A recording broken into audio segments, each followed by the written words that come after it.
Hello everyone, स्वागत है आपका आपके अपने यूट्यूब चैनल किरण लर्नर्स अकेडमी में। इस वीडियो में सोल्व करेंगे सेट नंबर 16 का जो भी बनता है general knowledge. Delhi police constable में जो भी क्वेश्चन पूछे गए थे general knowledge and current affairs के 21/11/2023 शिफ्ट नंबर 1 में टोटल 50 क्वेश्चन रहते हैं। पार्ट 1 में जो आपका एग्जाम पैटर्न होता है 100 क्वेश्चन में से पहले 15 क्वेश्चन रहते हैं जनरल नॉलेज के, वो सारे आपके इस वीडियो में कवर होंगे। तो स्टार्ट करते हैं सेट नंबर 16 का general knowledge and current affairs question number 1 से। क्वेश्चन नंबर 1, 1793 के स्थायी बंदोबस्त अधिनियम का उद्देश्य ईस्ट इंडिया कंपनी और डैश के बीच निश्चित राजस्व संग्रह के लिए एक समझौता करना था। इसका राइट आंसर होगा दोस्तों, आप ध्यान रखेंगे 1793 के स्थायी बंदोबस्त अधिनियम का उद्देश्य ईस्ट इंडिया कंपनी और जमींदारों के बीच निश्चित राजस्व संग्रह के लिए एक समझौता करना था। यह व्यवस्था लॉर्ड कॉर्नवालिस के द्वारा लागू की गई थी और इसे ध्यान रखेंगे जमींदारी व्यवस्था के नाम से भी जाना जाता था। और इस प्रणाली के तहत जमींदारी व्यवस्था के तहत जमींदारों को भूमि का स्वामी माना गया और उन्हें कंपनी को एक निश्चित राशि का राजस्व देना होता था। तो यहाँ पे राइट आंसर होगा ऑप्शन 4 जमींदारों। 1793 के स्थायी बंदोबस्त अधिनियम का उद्देश्य ईस्ट इंडिया कंपनी और जमींदारों के बीच निश्चित राजस्व संग्रह के लिए एक समझौता करना था। क्वेश्चन नंबर 2, पांचवी पंचवर्षीय योजना का प्रारूप प्रारूप किसने तैयार और लॉन्च किया था? आपको ध्यान रखना है पांचवी पंचवर्षीय योजना 1974 से, ड्यूरेशन क्या है 1974 से 78। इसमें रोजगार और गरीबी हटाओ इसके ऊपर जोर दिया गया था और जो इसका प्रारूप तैयार किया था या इसको लॉन्च किया था ये थे, नाम है डीपी धर। राइट आंसर होगा ऑप्शन फर्स्ट। क्वेश्चन नंबर 3, निम्नलिखित में से किसने 1875 में अलीगढ़ मुस्लिम विश्वविद्यालय की स्थापना की थी?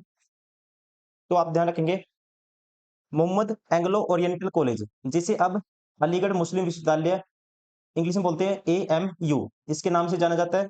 इसकी स्थापना की थी 1875 में सर सैयद अहमद खान ने। Right answer of option second, sir Ahmed Khan, Syed Ahmed Khan, option second. Question number 4, भारतीय संविधान में कानून के शासन पर विचार किस देश से लिया गया है? तो यहाँ पे ये प्रक्रिया ली गई है, राइट आंसर होगा option second United kingdom UK से। उसके अलावा आपको ध्यान रखना है एकल नागरिकता, ये भी कहां से ली गई है? ब्रिटेन से ली गई है, यूके से ली गई है। एकल नागरिकता, द्विसदनीय और कैबिनेट प्रणाली भी कहां से ली गई है? यूनाइटेड किंगडम या कहते हैं ब्रिटिश से। राइट आंसर होगा ऑप्शन सेकंड, कानून के शासन का विचार किस देश से लिया गया है ये पूछा गया था, तो ध्यान रखना है यूनाइटेड किंगडम यूके।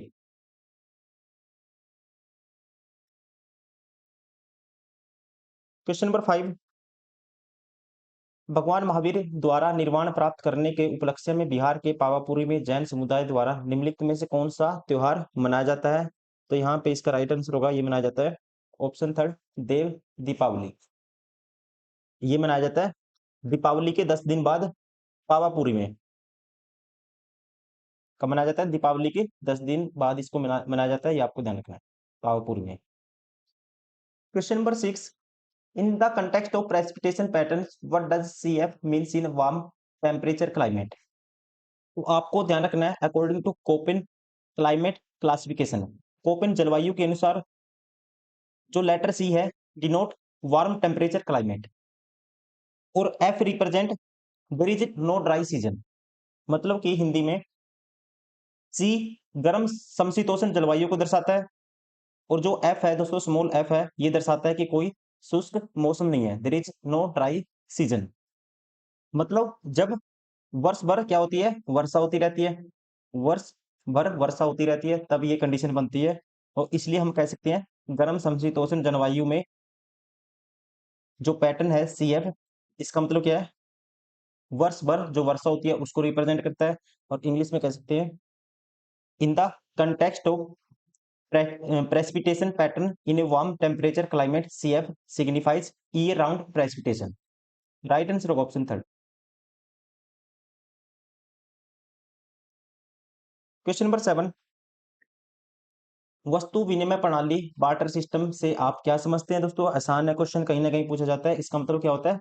वस्तु के बदले वस्तु की खरीद और बिक्री। ऑप्शन सेकंड, बार्टर सिस्टम में क्या होता है? वस्तु के बदले वस्तु का एक्सचेंज करना, तो उसे बोलते हैं that is called barter system. पहले ये यूज में होता था, अब नहीं है।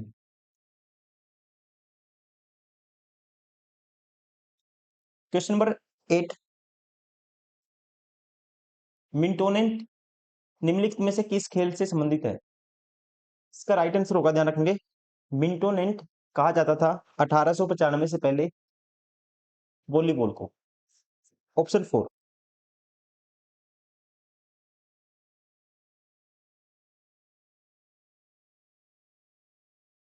क्वेश्चन नंबर 9, राज्य विधानमंडल की सदस्यता के बिना किसी व्यक्ति को कितने माह तक मुख्यमंत्री नियुक्त किया जा सकता है? इसका राइट आंसर होगा, आपको ध्यान रखना है, राज्य विधानमंडल की सदस्यता के बिना किसी भी व्यक्ति को 6 माह तक मुख्यमंत्री नियुक्त किया जा सकता है। ये लिमिट है 6 month. Option first. Question number 10,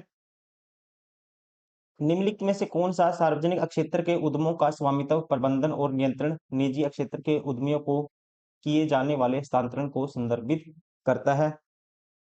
आसान क्वेश्चन है। जब सार्वजनिक क्षेत्र है, उनके उद्यमों का जो स्वामित्व है, प्रबंधन और कंट्रोल किसमें, निजी क्षेत्र में आ जाएगा, तो उसे क्या बोलेंगे, उसे कहेंगे निजीकरण, मतलब प्राइवेटाइजेशन। इंग्लिश में बोलेंगे इसको प्राइवेटाइजेशन और हिंदी में बोलेंगे निजीकरण। राइट आंसर होगा option first. Question number 11, dash निर्मित करने की शक्ति केवल विधानसभा के पास होती है? तो यहाँ पे इसका राइट आंसर होगा, ध्यान रखना आपको, केवल विधानसभा के पास धन विधेयक पेश करने की शक्ति है। तो राइट आंसर होगा ऑप्शन थर्ड, ध्यान रखना है, धन विधेयक को निर्मित करने की शक्ति केवल विधानसभा के पास होती है। यहाँ पे अकॉर्डिंग टू राइट आंसर होगा ऑप्शन थर्ड, धन विधेयक। क्वेश्चन नंबर 12, शकूर खान निम्नलिखित में से किस वाद्य यंत्र से जुड़े हैं? इनका संबंध है सारंगी वादक है ये। राइट आंसर होगा ऑप्शन थर्ड। और ये भी आपको ध्यान रखना है, पद्मश्री पुरस्कार पाने वाले पहले सारंगी वादक थे ये भी आपको ध्यान रखना है।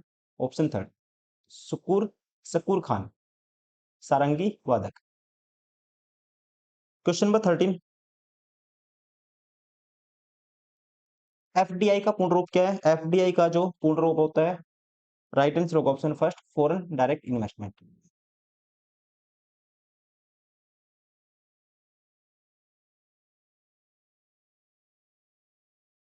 क्वेश्चन नंबर 14, विलासिनी नाट्यम का प्रसिद्ध कलाकार निम्नलिखित में से कौन है? तो आपको ध्यान रखना है, स्वपन सुंदरी कुचिपुड़ी कुचिपुड़ी और भारतनाट्यम के साथ साथ विलासिनी नाट्यम की क्या है, ये प्रसिद्ध कलाकार है, नाम है स्वपन सुंदरी।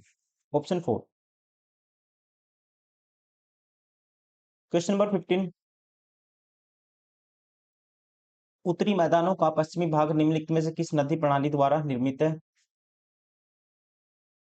उत्तरी मैदान का पश्चिमी भाग, दोस्तों ध्यान रखना आपको, पश्चिमी भाग पंजाब के मैदान के नाम से भी जाना जाता है। इसका निर्माण माना जाता है सिंधु नदी और उसकी जो सहायक नदियां हैं, जैसे कि झेलम, चिनाब, रावी, ब्यास, सतलज, इन सभी से हुआ है। और इन मैदानों का एक बड़ा भाग पाकिस्तान में भी आता है। तो यहाँ पे राइट आंसर होगा, ये निर्मित है ऑप्शन 4, सिंधु और उसकी सहायक नदियों के द्वारा। क्वेश्चन नंबर 16, किसी प्रजाति का उसको प्रभावित करने वाले सभी जैविक और अजैविक कारकों के साथ उसके अंतर संबंध को क्या कहा जाता है? तो इनके बीच अंतर संबंध या इंटर रिलेशनशिप को कहा जाता है, आपको ध्यान रखना है। ऑप्शन फर्स्ट, पारिस्थितिकता, इकोलॉजिकल निके।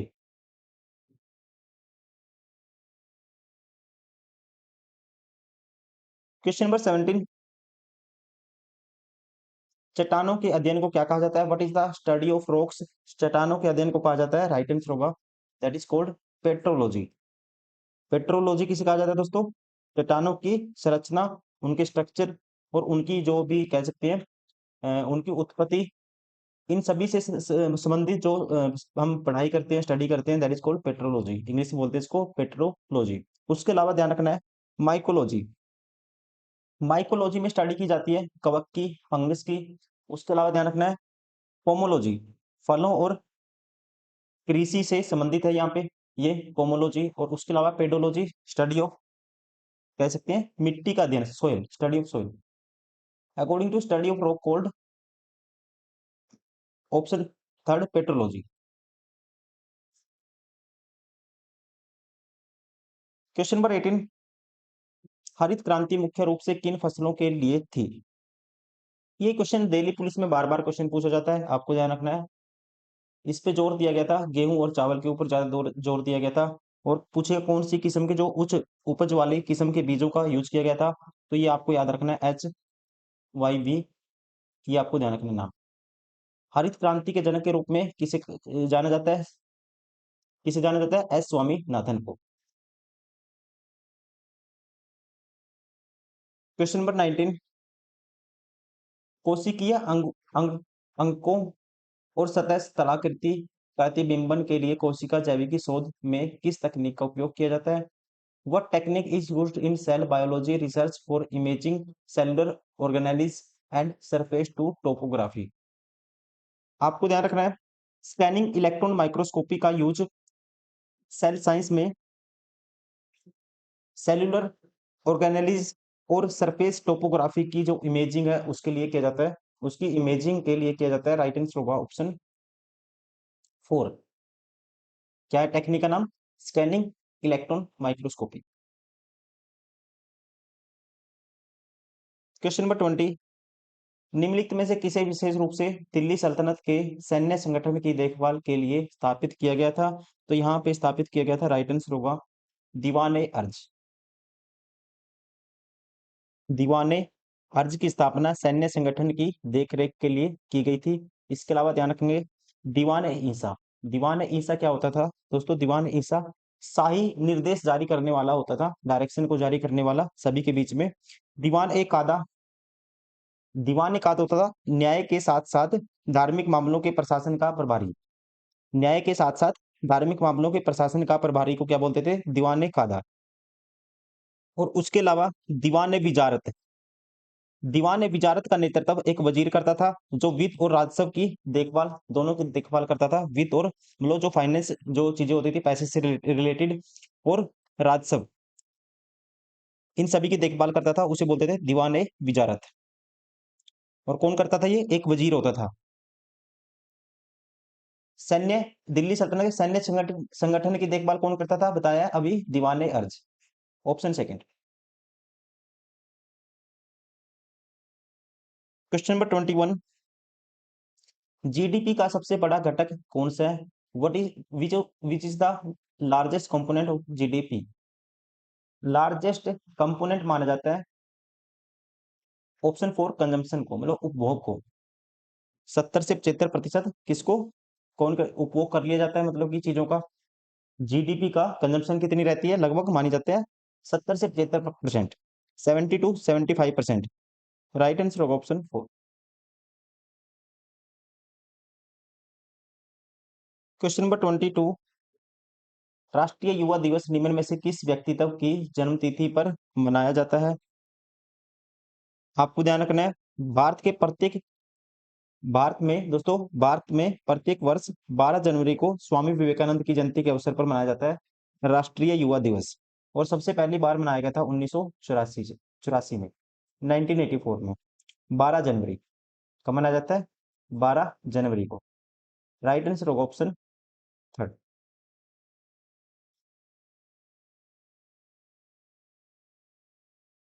क्वेश्चन नंबर 23, भारत की जनगणना 2011 के अनुसार सबसे कम साक्षरता दर केंद्र शासित प्रदेश डैश में दर्ज की गई थी? सबसे पीछे है दादर और नागर हवेली। दादर और नागर हवेली लगभग अकॉर्डिंग टू 2011 76.34%। सबसे ज्यादा पूछे तो सबसे ज्यादा पे आएगा फिर लक्षद्वीप।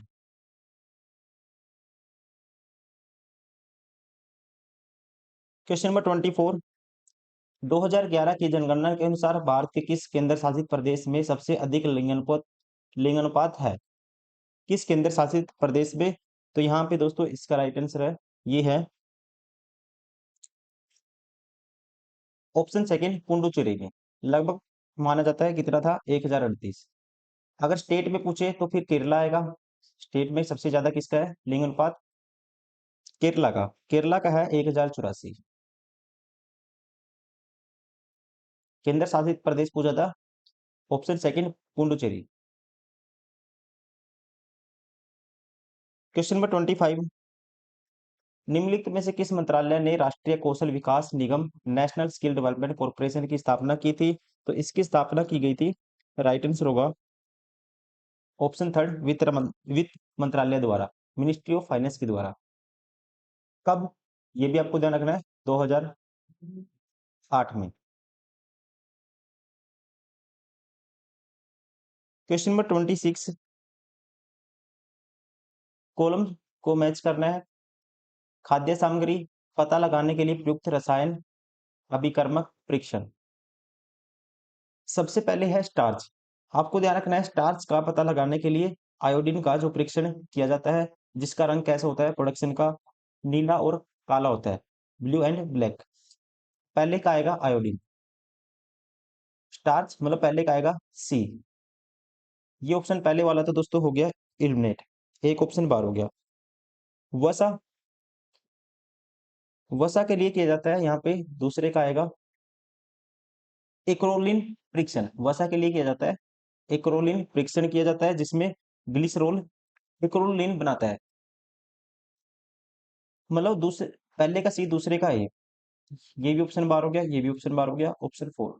उसका मतलब फिर उसके बाद तीसरे का प्रोटीन के लिए किया जाता है, फिर इसका आएगा पी, बायो बायोरेट परीक्षण। और फिर आएगा इसका हेलोजेन नोइक एल्केन लवण के लिए किया जाता है सिल्वर नाइट्रेट का, ऑप्शन फोर। क्वेश्चन नंबर 27, निम्नलिखित में से कौन ऋग्वेद में वर्णित तीन सबसे महत्वपूर्ण देवताओं में से एक नहीं है? ऋग्वेद में तीन महत्वपूर्ण देवताओं का जिक्र हुआ है, जिनमें से आता है जैसे कि एक है अग्नि, अग्नि या अग्नि, यहाँ पे अग्नि है। अग्नि किसका है दोस्तों? अग्नि का देवता, आग का देवता। इंद्र एक योद्धा का देवता माना गया है। सोम एक पौधा जिससे एक पेय पदार्थ तैयार किया जाता है, तो इसको भी देव की तरह पूजा गया है। इसका जिक्र नहीं है, राइट आंसर होगा, ठीक है, इसको सबसे महत्वपूर्ण देवताओं में से नहीं माना गया, प्रजापति को। राइट आंसर होगा ऑप्शन थर्ड। बाकी इंद्र अग्नि सोम ध्यान रखेंगे, इनका जिक्र है काफी बार, ये आपको याद रखना है। क्वेश्चन नंबर 28, यूएनडीपी मानव विकास रिपोर्ट 2021-22 के अनुसार विकास सूचकांक में भारत की रैंक क्या है? आपको याद रखना है अभी 2024 और 25। 2024-25 में आपको भी याद रखना है, ये रैंक है, भारत पहुंच गया 130वें नंबर पे। 130वें नंबर पे है भारत, आपको ध्यान रखना है। इससे पहले 2023-24 में तो ये रैंक थी 133, लेकिन आपको याद रखना है अब वाली, अगर पूछेगा कौन सा नंबर है, 130वां नंबर है। पूछेगा सबसे ऊपर कौन है, सबसे ऊपर है आइसलैंड, टॉप रैंक किसकी है? आइसलैंड की है, ये भी आपको ध्यान रखना है। और सबसे लास्ट में कौन है? दक्षिण सूडान, दक्षिणी सूडान सबसे लास्ट में है 193 नंबर पे। और भारत से जो पड़ोसी देश है दोस्तों, कौन कौन से आगे हैं भारत से? जैसे कि चाइना आ गया है, चाइना की रैंक है 75, चाइना की है 75। श्रीलंका की है भारत से ज्यादा है, मतलब कि भारत से अच्छा रैंक है, 78 है। और भूटान, भूटान की रैंक है 127। ये वाला क्वेश्चन इंपॉर्टेंट नहीं है, इसका आंसर बता देता हूँ, इसका आंसर होगा ऑप्शन फर्स्ट। क्वेश्चन नंबर 29, गंगोई अलोना काबुइनी एक प्रसिद्ध आदिवासी काबुई नर्तकी है, जो निम्नलिखित में से किस राज्य से जुड़ी है? तो इनका इनका संबंध है ऑप्शन फोर मणिपुर से।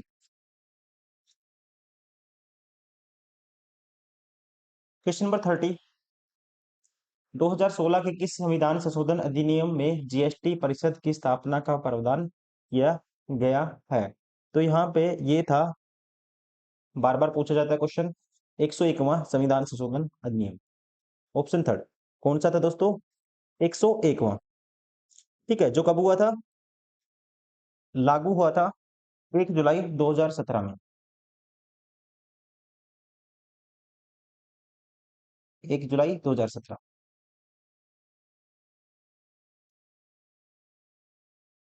क्वेश्चन नंबर 31, बिनो देवी को किस प्रकार के नृत्य के लिए संगीत नाटक अकादमी पुरस्कार मिला? एल बिनो देवी को इनको मिला था मणिपुरी के लिए। ठीक है, इसके अलावा संगीत नाटक अकादमी पुरस्कार के अलावा 2022 में इनको पद्मश्री भी दिया गया है, पद्मश्री।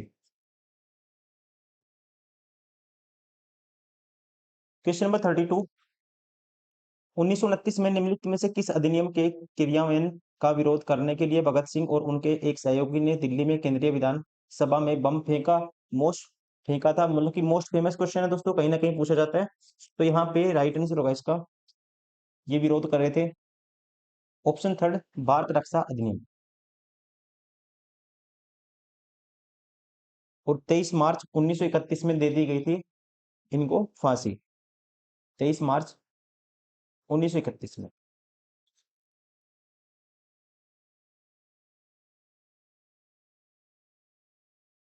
क्वेश्चन नंबर 33, भारत के प्रधानमंत्री ने दिसंबर 2022 में मेट्रो चरण एक को राष्ट्र को समर्पित किया।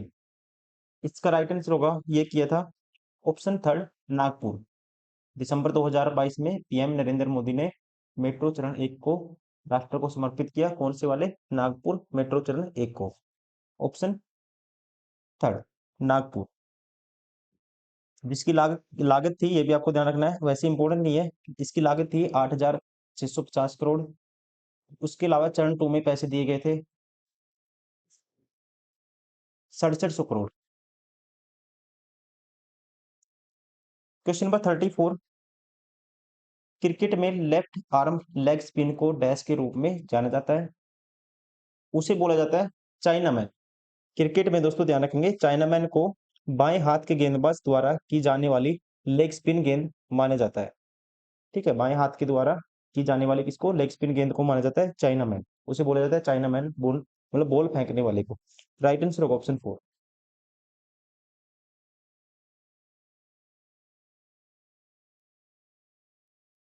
Question number 35,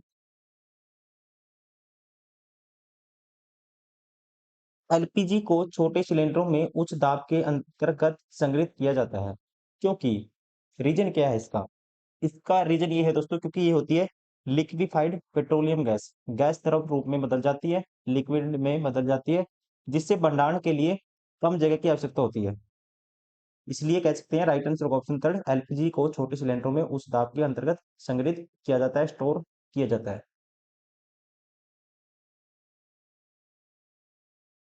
question number 36, UNESCO की विश्व धरोहर सदन की सूची में शामिल महाबोधि मंदिर कहाँ स्थित है? इसको शामिल किया गया था यूनेस्को में विश्व धरोहर में 2002 में, और ये मंदिर आता है, ध्यान रखना आपको, बिहार के बोध गया में, ऑप्शन थर्ड। क्वेश्चन नंबर 37, जाति व्यवस्था को दर्शाते हुए अनटचेबल की रचना किसने की थी? आपको ध्यान रखना है दोस्तों, ये क्या है? एक उपन्यास है, नोवेल है, जो प्रकाशित हुआ था 1935 में। किनके द्वारा? मुलक राज आनंद के द्वारा। ठीक है, एक क्या है? उपन्यास है, जो डिपेंड है किसके ऊपर? किसके बारे में है? अनटचेबल। 1935 में प्रकाशित हुआ था और प्रकाशित किया गया था। ठीक है, किसका है ये है मुलक राज आनंद का। 38, क्वेश्चन नंबर 38, एक पारंपरिक खेल यूबी लक्टी किस राज्य में खेला जाता है? ये जो खेल खेला जाता है, नारियल का यूज करते हुए खेला जाता है, इसको मणिपुर में, लाइक ए फुटबॉल की तरह खेला जाता है इसको। Right answer option four, Manipur. Question number 39, भारती विट्ठल मुख्यतः एक पुरस्कार विजेता डैश की नृत्यांगना है। इनका जन्म हुआ था आंध्र प्रदेश में, और आंध्र प्रदेश से कौन सा संबंधित है? Kuchipudi. Right answer option third. Question number 40, Bharat सरकार का प्रमुख कार्यक्रम सर्व शिक्षा अभियान राज्य के नीति निर्देशक सिद्धांतों के निम्नलिखित में से किस प्रावधान को पूरा करता है? सर्व शिक्षा अभियान को दोस्तों लॉन्च किया गया था 2001 में। कब लॉन्च किया गया था? 2001 में। और ध्यान रखेंगे, इस कार्यक्रम का लक्ष्य 2010 तक 6 से 14 वर्ष के जो वर्ग के बच्चे आएंगे, जो सभी सभी बच्चों को उपयोगी और प्रासंगिक प्रारंभिक शिक्षा प्रदान करना इसका उद्देश्य था 2010 तक। और अकॉर्डिंग टू कह सकते हैं भारतीय संविधान के अनुच्छेद 45 के अनुसार 6 से 14 वर्ष की आयु के सभी बच्चों के लिए अनिवार्य शिक्षा दी जानी चाहिए अकॉर्डिंग टू आर्टिकल 45।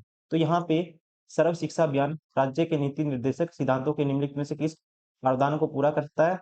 ये है अनुच्छेद 45।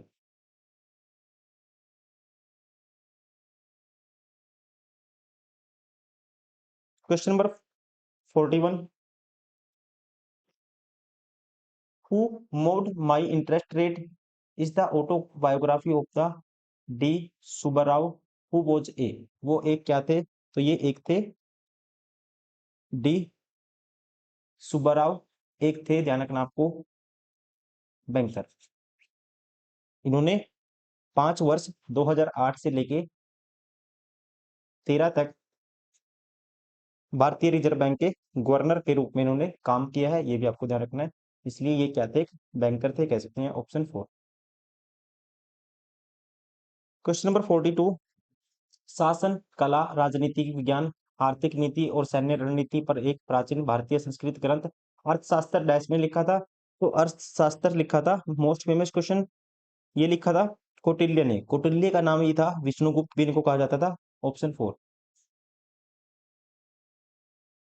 क्वेश्चन नंबर 43, निम्नलिखित में से कौन सी भारतीय संविधान की संघीय विशेषता नहीं है? कौन सी है जो संघीय विशेषता नहीं है? तो अकॉर्डिंग टू यहाँ पे नहीं आएगा इसमें एकल नागरिकता, ऑप्शन 3। और इस प्रणाली को कहां से लिया गया है? ब्रिटेन के संविधान से। क्वेश्चन नंबर 44, एक सेकेंड, 1828 में ब्रिटिश भारत के निम्नलिखित में से समाज सुधारकों में से किसके द्वारा ब्रह्मा समाज की स्थापना की गई थी? ब्रह्मा समाज की स्थापना की थी, मोस्ट फेमस क्वेश्चन दोस्तों, 1828 में राजा राममोहन रॉय के द्वारा। ठीक है, और इसके अलावा पूछे आत्मीय सभा की स्थापना कब की थी? 1815 में की गई थी आत्मीय सभा की स्थापना। ये भी किसने की थी? राजा राममोहन रॉय ने।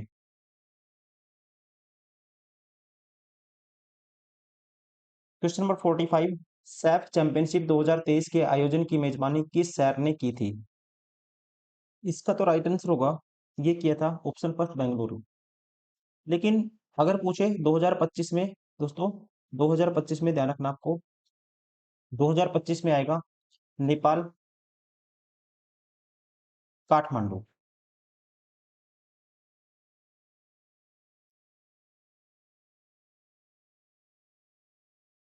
क्वेश्चन नंबर 46, वर्ष 1904 में भारत में पहला सीमेंट प्लांट कहाँ स्थापित किया गया था?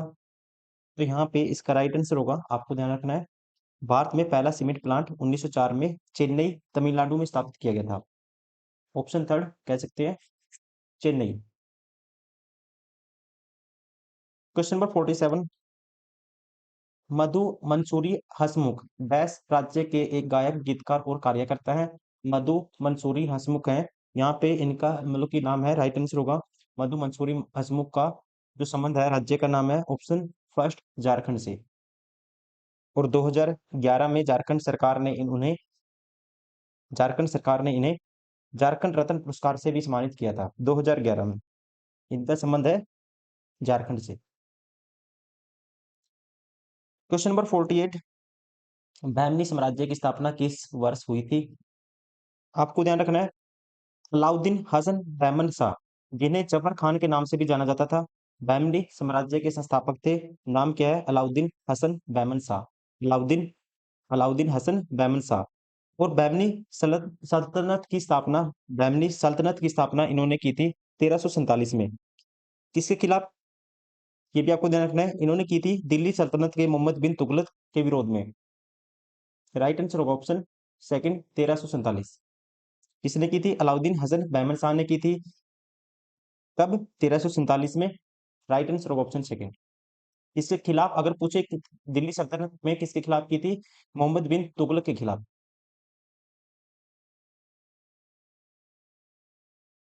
क्वेश्चन नंबर 49, असम में शुक्रेश्वर मंदिर एक डैश है। तो आपको ध्यान रखना है, ये बना हुआ है ब्रह्मपुत्र नदी के दक्षिणी तट पर मंदिर, और ये समर्पित है, शुक्रेश्वर मंदिर समर्पित है भगवान शिव को। ऑप्शन 4 ये क्या है? एक शिव मंदिर है। क्वेश्चन नंबर 50, मूल रूप से भारत के संविधान में डैश अनुसूचियां थी। दोस्तों मूल रूप से भारतीय संविधान में कितने भाग थे? 22 भाग थे, 8 अनुसूचियां थी और अनुच्छेद कितने थे? 395। अगर वर्तमान में पूछे अब भाग कितने हैं प्रेजेंट में? 25। अनुसूचियां कितनी है? 12 है और अनुच्छेद कितने हो गए हैं? 470। और संशोधन कितने हुए अब तक? 105। राइट आंसर होगा पहले अनुसूचियां थी 8।